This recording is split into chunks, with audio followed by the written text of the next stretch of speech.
দলের কাউন্টিং এজেন্টদের নিয়ে ২রা মে শনিবার বিকেলে বৈঠক করলেন তৃণমূল সুপ্রিমো মমতা বন্দ্যোপাধ্যায় এবং তৃণমূলের সর্বভারতীয় সাধারণ সম্পাদক অভিষেক বন্দ্যোপাধ্যায়। তৃণমূল সূত্রের খবর, কাউন্টিং শেষ না হওয়া পর্যন্ত গণনা কেন্দ্র না ছাড়ার ব্যাপারে এদিন কর্মীদের নির্দেশ দেন তৃণমূল সুপ্রিমো। ২০০-র বেশি আসনে দল জিতবে বলে সভায় জানান মমতা। অন্যদিকে অভিষেক দলের কর্মীদের উদ্দেশ্যে বার্তা দেন, 2021-এর থেকে ভালো ফল করবে তৃণমূল। কোনোভাবেই বিজেপি ক্ষমতায় আসছে না বলে এদিন বৈঠকে জানান অভিষেক। তার দাবি, গণমাধ্যমে যেসব বুথ ফেরত সমীক্ষা দেখানো হচ্ছে সেটা দেখে বিজেপিও বিশ্বাস করছে না যে তারাই সরকার গঠন করতে যাচ্ছে। বাস্তবতা সম্পর্কে তারা পুরোপুরি অবগত। আমি বলছি, নোট করে নিন, 2021 সালের তুলনায় তৃণমূল কংগ্রেস এবার আরও বেশি আসন পাবে বলে জানান অভিষেক বন্দ্যোপাধ্যায়। 294টি বিধানসভা কেন্দ্রের জন্য মোট 77টি গণনা কেন্দ্র রয়েছে রাজ্যে। প্রতিটি গণনা কেন্দ্রেই তৃণমূলের কাউন্টিং এজেন্টদের সজাগ থাকার ব্যাপারে নির্দেশ দেওয়া হয় এদিনের বৈঠকে। কোনো কেন্দ্রে 200 থেকে 300 ভোটের ব্যবধান কম থাকলে সেই কেন্দ্রে রিকাউন্টিং করার আবেদন করা হবে বলেও এদিনের বৈঠকে জানিয়ে দেওয়া হয়। ভোট গণনার জন্য দলীয় নেতাদের মধ্যে দায়িত্ব ভাগ করে দিলেন অভিষেক বন্দ্যোপাধ্যায়। ভার্চুয়াল বৈঠকে তিনি বলেন, রাজ্যের তরফ থেকে রবিবার জেলায় কিছু লোককে পাঠাবো, ট্রান্সফরমারগুলো দেখে রাখবো। গণনার দিন ভোর 6টায় পার্টি অফিস খুলে লোক বসবে।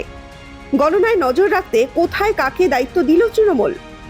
আলিপুরদুয়ার, জলপাইগুড়িতে থাকবেন সামিরুল ইসলাম, দার্জিলিংয়ে থাকবেন গৌতম দেব, ইসলামপুরে দায়িত্বে শান্তনু সেন, উত্তর 24 পরগনার দায়িত্বে থাকবেন সৌগত রায় এবং পার্থ ভৌমিক, বারাসতের দায়িত্বে থাকবেন রথিন ঘোষ, পূর্ব বর্ধমান জেলার দায়িত্বে থাকবেন কীর্তি আজাদ এবং রাসবিহারী হালদার, কলকাতা উত্তরে দায়িত্বে থাকবেন সুদীপ বন্দ্যোপাধ্যায়, বিবেক গুপ্ত, কুণাল ঘোষ, স্বপন সমাদ্দার, দক্ষিণ কলকাতার দায়িত্বে অরূপ বিশ্বাস এবং ফিরাদ হাকিম থাকবেন।